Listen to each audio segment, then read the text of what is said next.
सास बहू की ये कहानी पढ़कर आपकी आंखें सजल हो उठेंगी। कुछ रिश्ते बहुत मीठे होते हैं, बस बातें कड़वी होती हैं। बहू कहाँ मर गई? अंदर से आवाज़। जिंदा हूँ माँ जी। तो फिर मेरी चाय क्यों अभी तक नहीं आई? कब से पूजा करके बैठी हूँ। ला रही हूँ माँ जी। बहू चाय के साथ भजिया भी ले आई। सास ने कहा, तेल का खिलाकर क्या मारोगी? बहू ने कहा, ठीक है माँ जी, ले जाती हूँ। सास ने कहा, रहने दे, अब बना दिया है तो खा लेती हूँ। सास ने भजिया उठाई और कहा, कितनी गंदी भजिया बनाई है तुमने। बहू, माँ जी मुझे कपड़े धोने हैं, मैं जाती हूँ। बहू दरवाजे के पास छिपकर खड़ी हो गई। सास भजिया पर टूट पड़ी और पूरी भजिया ख़त्म कर दी। बहू मुस्कुराई और काम पर लग गई। दोपहर के खाने का वक्त हुआ। सास ने फिर आवाज़ लगाई, कुछ खाने को मिलेगा? बहू ने आवाज़ नहीं दी। सास फिर चिल्लाई, भूखे मारोगी क्या? बहू आई, सामने खिचड़ी रख दी। सास गुस्से से, ये क्या है? मुझे इसे नहीं खाना, इसे ले जाओ। बहू ने कहा, आपको डॉक्टर ने दिन में खिचड़ी खाने को कहा है, खाना तो पड़ेगा ही। सास मुंह बनाते हुए, हाँ तू मेरी माँ बन जा। बहू फिर मुस्कुराई और चली गई।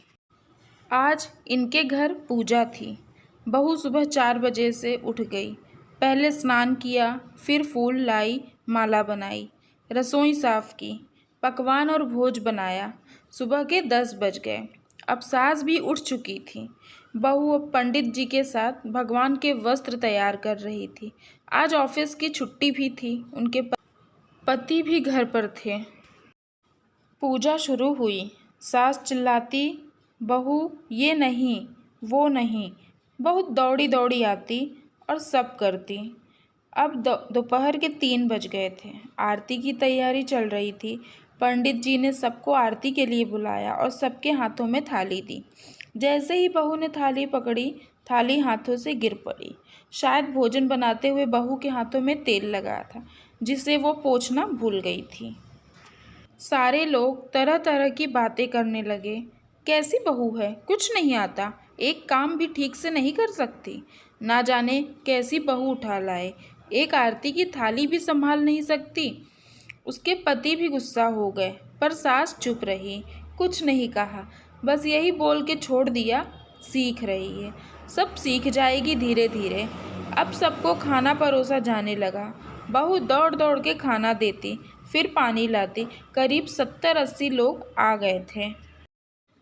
इधर 2 नौकर और बहू अकेले, फिर भी वहाँ सारा काम बहुत ही अच्छे तरीके से करती।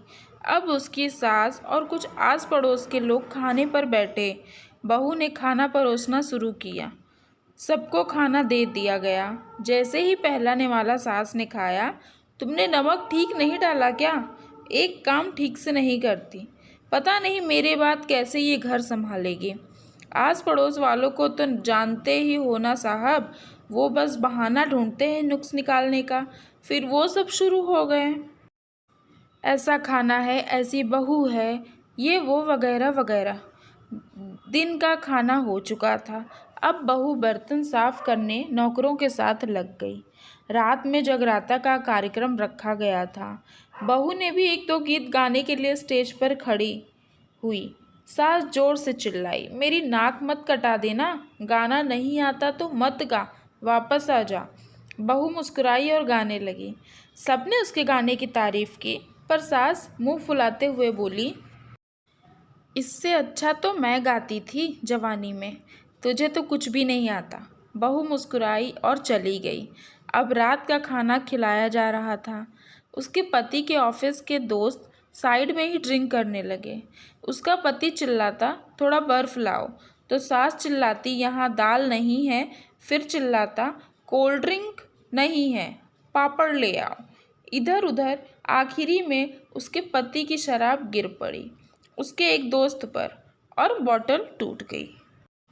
पति गुस्से में 2 झापड़ अपनी पत्नी को लगाते हुए कहता है, जाहिल कहीं की, देखकर नहीं कर सकती, तुझे इतना भी काम नहीं आता, सारे लोग देखने लगे। उसकी पत्नी रोते हुए कमरे की तरफ दौड़ी। फिर उसके दोस्तों ने कहा, क्या यार, पूरा मूड खराब कर दिया। यहाँ नहीं बुलाया होता, हम कहीं और पार्टी कर लेते। कैसी अनपढ़ गंवार बीवी ला रखी है तूने। उसे तो मेहमानों की इज्जत और काम करना तक नहीं आता। तुमने तो हमारी बेइज्जती कर दी।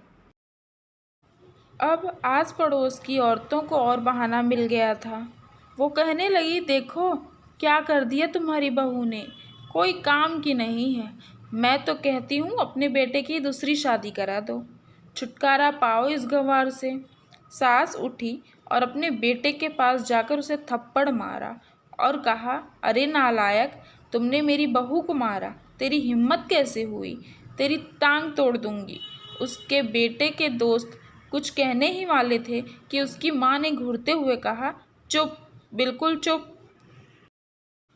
यहाँ दारू पीने आए हो, जबकि पता है आज पूजा है और तुम्हें पार्टी करनी है। कैसे संस्कार दिए हैं तुम्हारे माता पिता ने।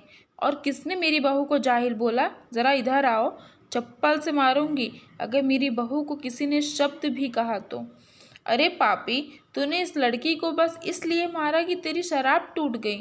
पापी, वो बच्ची सुबह 4 बजे से उठी है, घर का सारा काम कर रही है, ना सुबह से नाश्ता किया है, ना दिन का खाना खाया है, फिर भी हंसते हुए सबकी बातें सुनते हुए, ताने सुनते हुए घर के काम में लगी रही।